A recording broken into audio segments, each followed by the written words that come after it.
Hello and welcome to this recording of a revision guide for how to write like Roald Dahl, arguably one of the best writers that Britain has ever produced. Well, he's a very clever writer, he's very creative, and this video is going to talk you through some of the techniques he uses.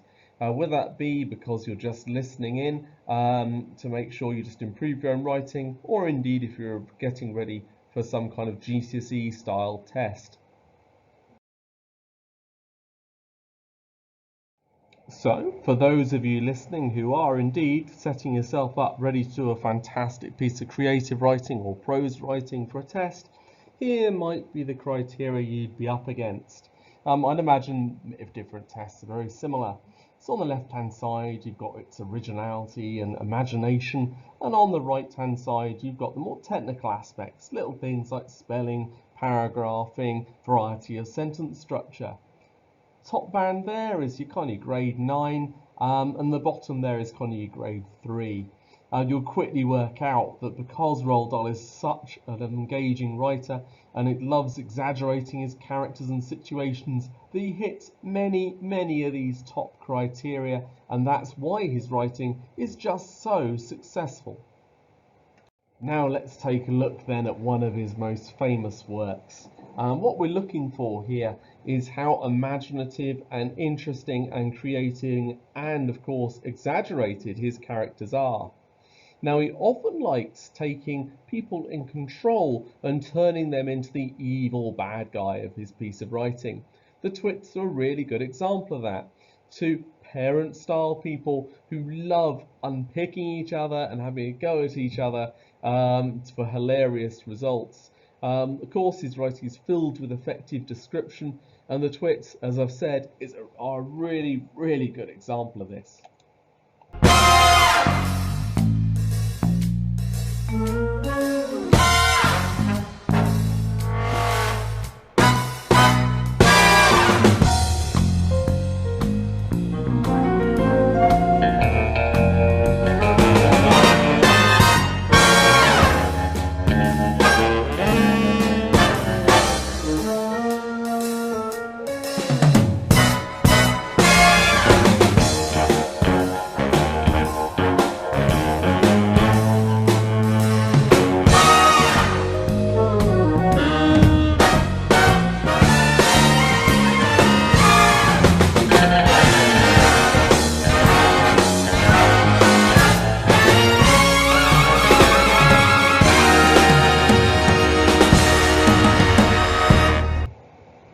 As you can see then, two absolutely classic characters from Roald Dahl and some of the shenanigans and escapades they get up to. Roald Dahl then using authority figures in a storyline that really makes them the bad guy and us disgusted by what they're getting up to. Now, one of the things Roald Dahl employs, or one of the techniques he uses a lot in his writing, is something called expanded noun phrases, which sounds, a lot harder than it actually is. He uses these to create revolting and vivid imagery. Let's take the example on the screen at the moment then. You've got our noun in the middle, our scrambled eggs, but he then adds to that just before the noun by using adjectives and words to pre-modify the noun. That is, make us imagine the noun or object before we know what the object is itself. So in this case, we've got tiny little specks of dried up scrambled eggs. Loads and loads of ideas there, tiny little specks. Lots of things there that make us imagine what these eggs look like before we get to the noun itself. Of course, Roald Dahl being Roald Dahl doesn't stop there. He then tells us these scrambled eggs are stuck to the hairs. The bit in blue then post-modify the noun. That means they come after the noun as we find out where these eggs actually are. All these parts then, that is the green, the yellow and the blue, all form together to make this expanded noun phrase to really make us disgusted by, in this case, Mr. Twit's beard. Absolutely disgusting. You can see the full example at the bottom of the screen there.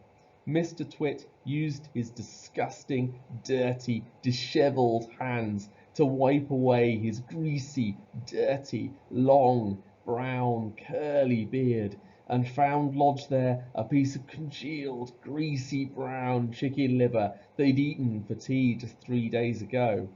You can see loads of adjectives, loads of descriptive words in that example, forming almost a list of disgusting words to make us imagine this horrible beard surrounding Mr. Twit's face. You'll also notice that he tends to use alliterative phrases, that is, words that begin with the same letter. So disgusting, dirty, dishevelled adds to this sense of grotesqueness about his hands and indeed the beard itself. Lovely, lovely stuff there from Roald Dahl. Now have a think. Do you think you could do the same thing for something like toenails? Now here is an example from the Twits, a more full-length example.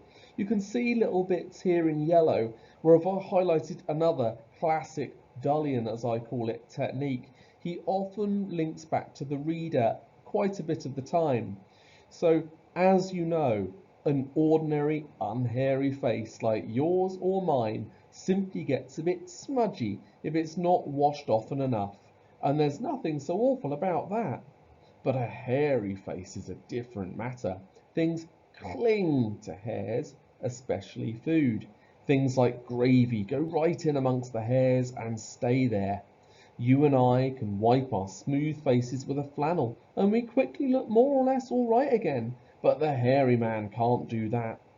We can also, if we're careful, eat our meals without spreading food all over our faces, but not so the hairy man. Watch carefully next time you see a hairy man eating his lunch, and you will notice that even if he opens his mouth really wide, it's impossible for him to get a spoonful of beef stew or ice cream and chocolate sauce into it without leaving some of it on the hairs. Mr. Twit doesn't even bother to open his mouth wide when he ate. As a result, and because he never washed, there were always hundreds of bits of old breakfasts and lunches and suppers sticking to the hairs round his face. They weren't big bits, mind you, because he used to wipe those off with the back of his hand or his sleeve while he was eating. You can see paragraph after paragraph describing Mr. Twit's beard, so we're genuinely revolted by the time we reach the end.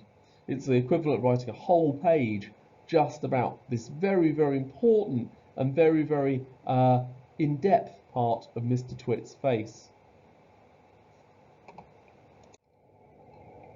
Here's some examples then to try for yourself. How disgusting can you actually make these things?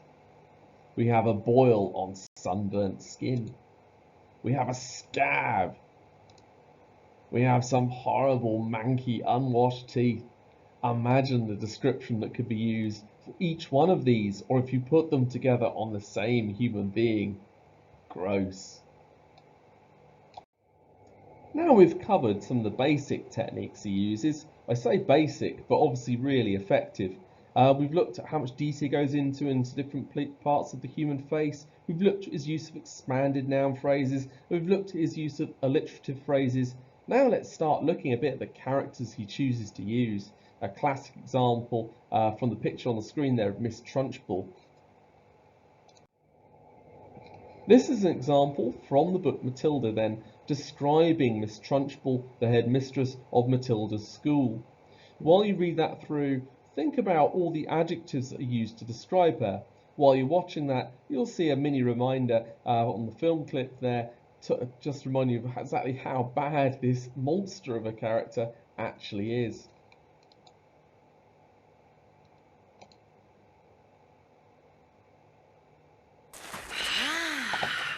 Fresh meat.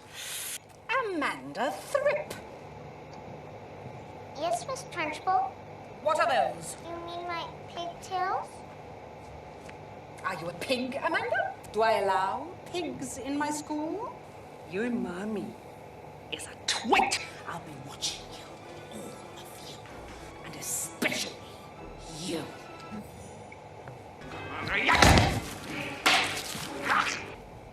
Her father says she's a real wart, a carbuncle, a blister, a festering pustule of malignant ooze. Get it? That the demented, drooling, slime-breathed little Lilliputian who owns this disgusting ribbon will never see the light of day again. Much too good for children. Can you spell? Miss Honey taught us how to spell a long word yesterday. We can spell difficulty. You couldn't spell difficulty if your life depended on it. She taught us with a poem. A poem? How sweet. You must have some more? Yes. Bruce Bogtrotter. Would little Brucey come up here, please? You slithered like a serpent into the school kitchen and ate my personal snack! Do you deny it? Confess. Sit down, you squirming worm of vomit. Matilda Wormwood is a very sweet girl. And very bright. A bright child? Yes, she can multiply large sums in her head. So can a calculator. And hold the newt. I knew it. You can't handle the little viper, so you're trying to foist her off on one of the other teachers. No, Miss Trunchbull. Yes, typical slothful cowardice. You must have some more?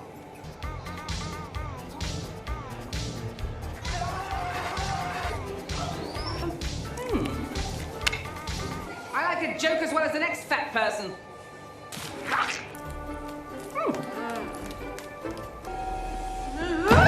Stand up, you villainous sack of goat slime.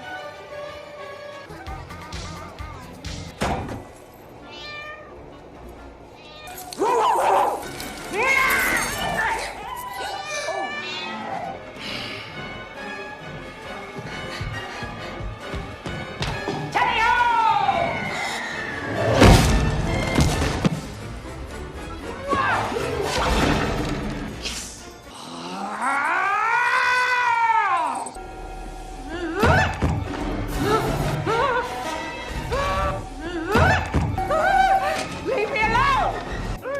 And I have character.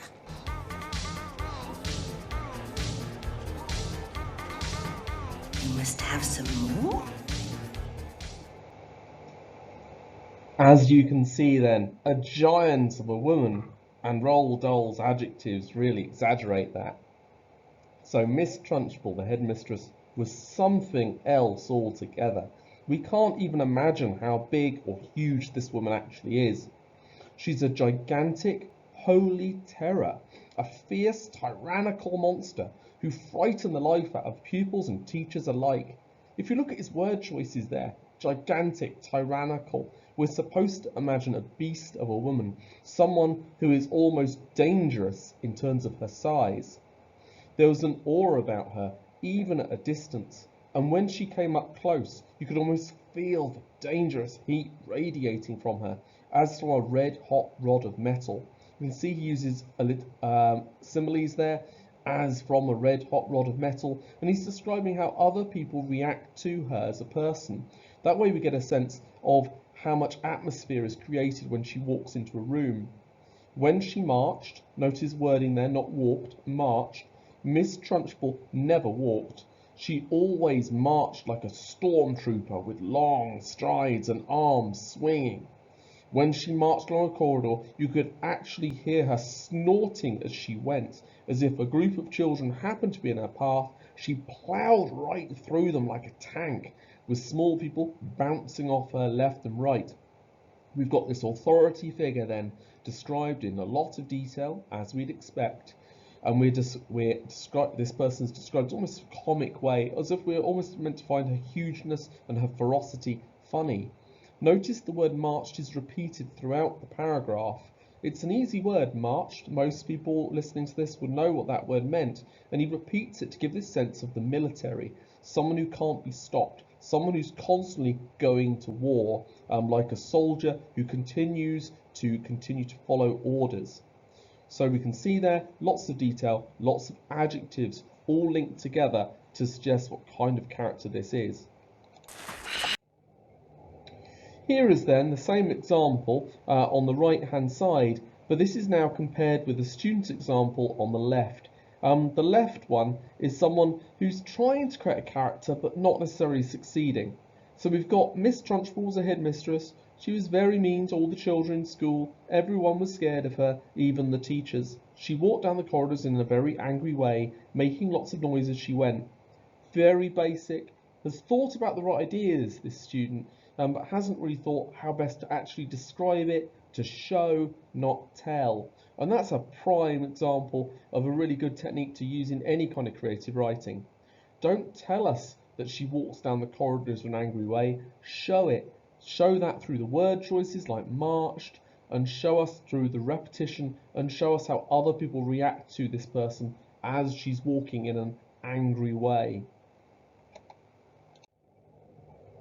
The next technique I'd like to talk you through is how to add speech to a piece of work, and obviously this helps create character. Now it's very rare in a Roald Dahl book that he actually says a character just says something. He tends to use an adverb that is much more powerful. After all, characters rarely just talk. They whisper, or they shout, or they bellow. How many different ways can you actually write down how somebody speaks? Perhaps a Google search would help you do this, or equally you could look on Word and just right click on the word you want to use, and that normally comes up with a list of different possible options to improve your vocab choices. Here's a mini table then, just to give you some idea. So we've got at the top there, what do you want now? She sighed wearily. And it's that ly word, that adverb that I've got at the top there that I'd like you to focus on. So you've got a list there of ways a character might feel. So tired, sad, or bored, or angry, or excited. Lots of different words there to describe how the character feels. Now to show that I can use tag words such as sighed, yawned, exclaimed, yelled, chuckled. But then I can add adverbs to that. So sighed wearily is one example there. My tag word sighed to emphasize the character is tired, but then the adverb wearily to exaggerate how that character is feeling as well. Think about how you might populate the rest of this table.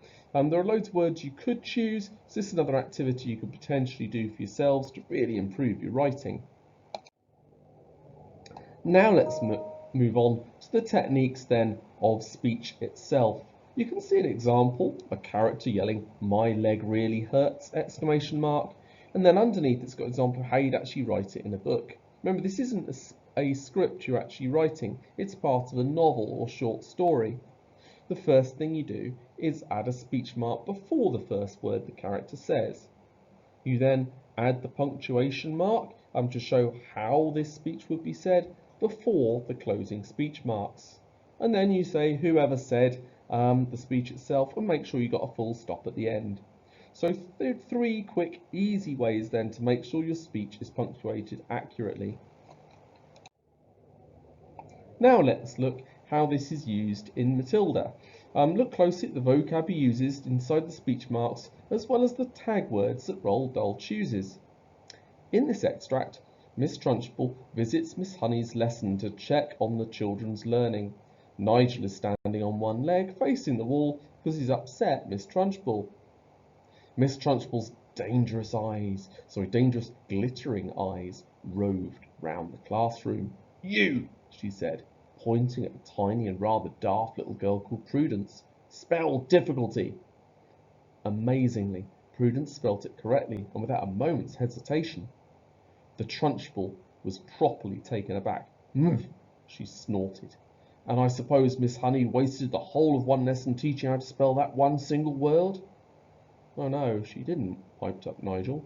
"Miss Honey taught us in 3 minutes, so we'll never forget it. She teaches us lots of words in 3 minutes." "And what exactly is this magic method, Miss Honey?" said the headmistress. "I'll show you," piped up the brave Nigel again, coming to Miss Honey's rescue. "Can I put another foot down and turn round, please, while I show you?" You may do neither, snapped Miss Trunchbull. Stay as you are and show me just the same. Notice the layout of the speech here.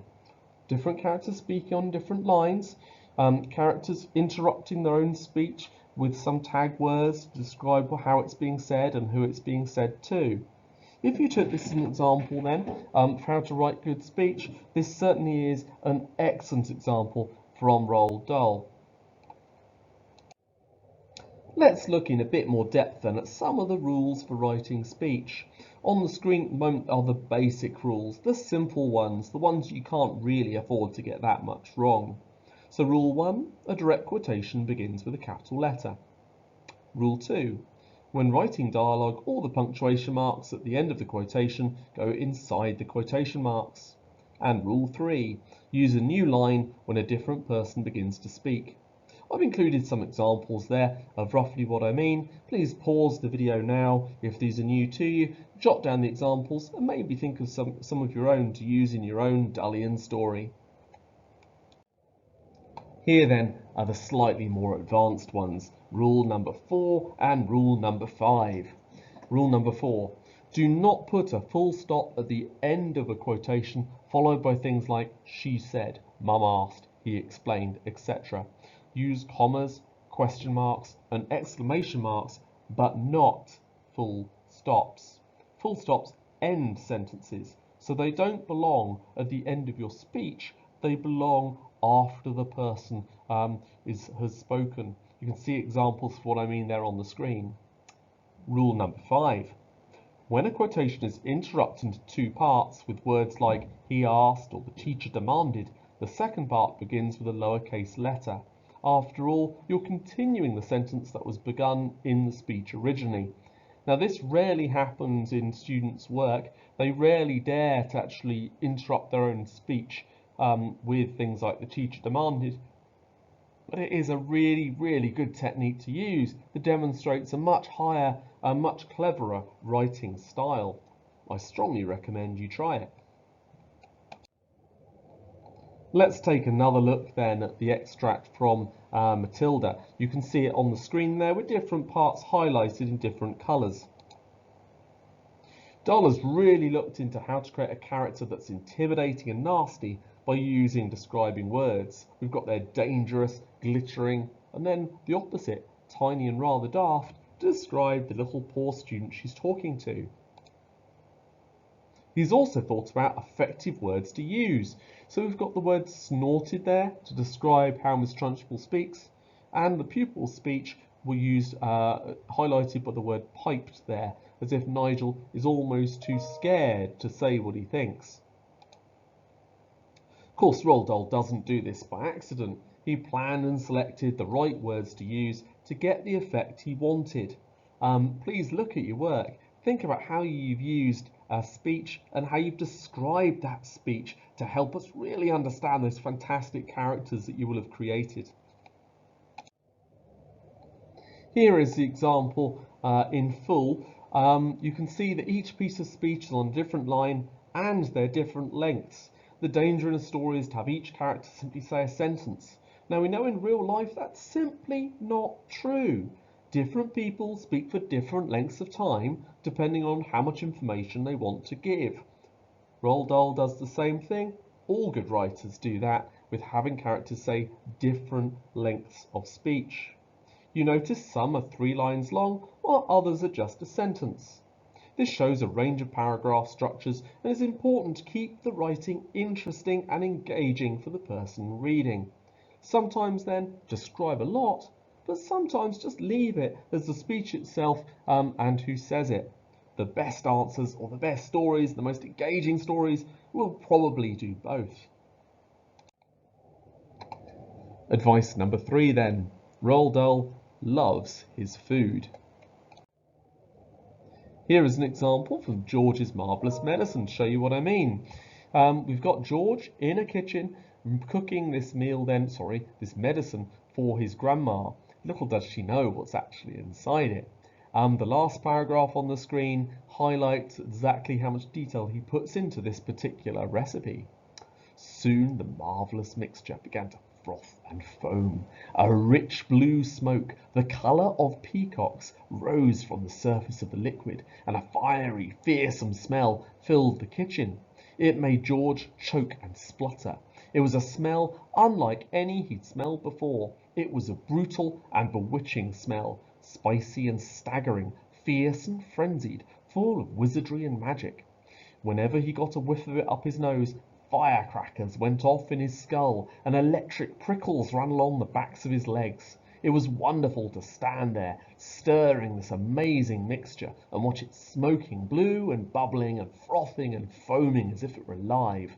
At one point, he could have sworn he saw bright sparks flashing in the swirling foam. Loads of words there to describe sight, sound, smell from this horrible concoction that he's actually making. Notice the number of alliterative phrases or words that begin with the same letter in the same sentence. He uses it frequently to really build up the effects and engage our imagination in what he is describing. Now, food is always wonderful to describe in stories as long as it's been thought through and the effect we actually want to create. Here's another example of chocolate cake in this case. Chocolate cake. When I was a boy, I had a favourite treat. It was when my mum made chocolate cake. Oh, I loved chocolate cake. My mum, she says to me, "Listen, Michael, if there's any chocolate cake left over at the end of the day, you can take some to school tomorrow to have at playtime or at lunchtime." So I used to go to school with a piece of chocolate cake in my little box, and I'd be walking to school. Yeah, it's in there, I know it, yeah. And I'd get to school, and it would be playtime or lunchtime, and I'd open up the box, take it out. What's it? You got some chocolate cake. Open up the paper. Look at it. I'm gonna get it.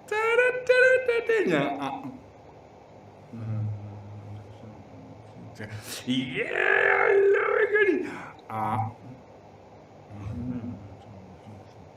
Well, look at it.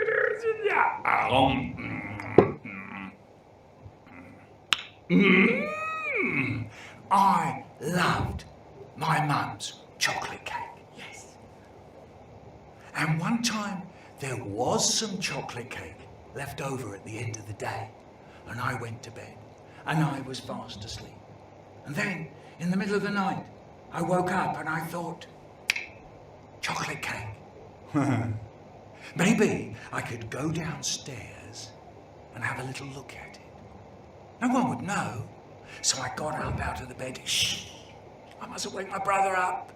Along the passage, careful not to tread on the creaky floorboard outside Mum and Dad's bedroom, because if they wake up and find me, I'll be in big trouble, so really quiet. Are they still asleep? Yes. Okay. Along the passage, down the stairs, into the kitchen, open the cupboard, and yeah, there it is. Gonna take it out. Just have a little look at it.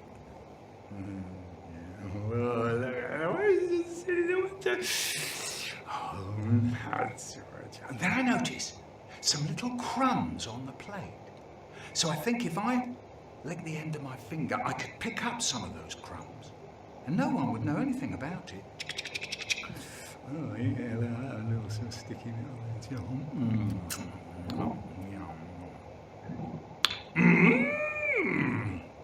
And then I notice on the side of the cake there's some little crumbly bits just falling off. So I think if I take a knife, I could just tidy it up a little bit. No one would notice. Scrunch it all together, and there's the crumbly bits and the sticky bits, and it's all going to go in there. Yeah, belly, belly, belly.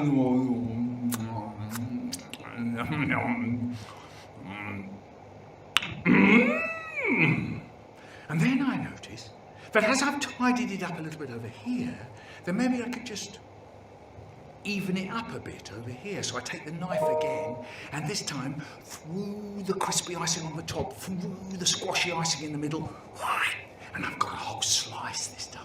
Yeah, and it's all going to go in there. Some belly.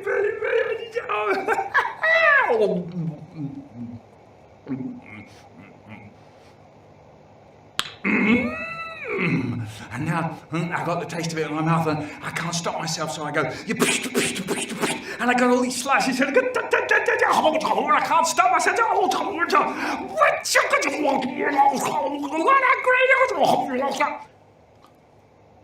Oh no, it's all gone. Oh no, they're bound to notice now. A whole chocolate cake doesn't just disappear. What am I going to do? I know. I'll wash up the plate and the knife and they won't know anything about it. Good thinking. Take the plate and the knife and wash it up. Shh, really quiet. Shh. Wash up the plate. Shh. And the knife. Shh. Shh. And don't forget to dry up. Get the cloth. And don't forget the knife. And don't forget to put them away. Plate in the cupboard. And the knife in the drawer. And back up to bed. Shh.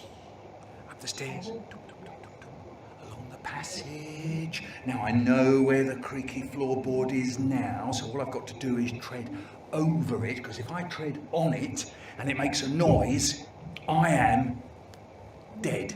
Careful now.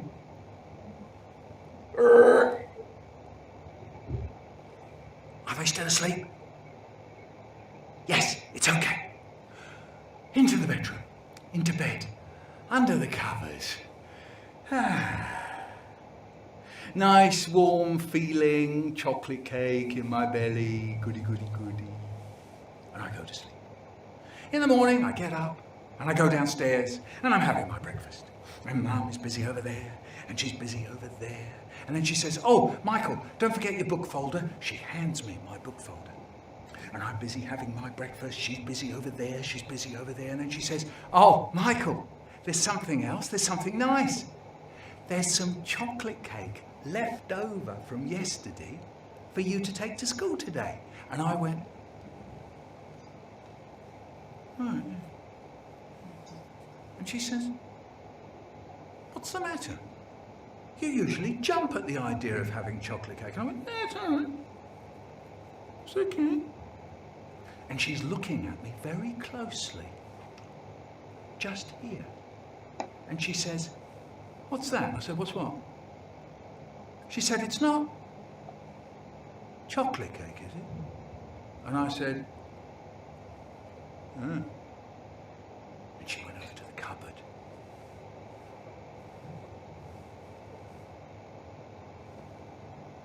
It's gone.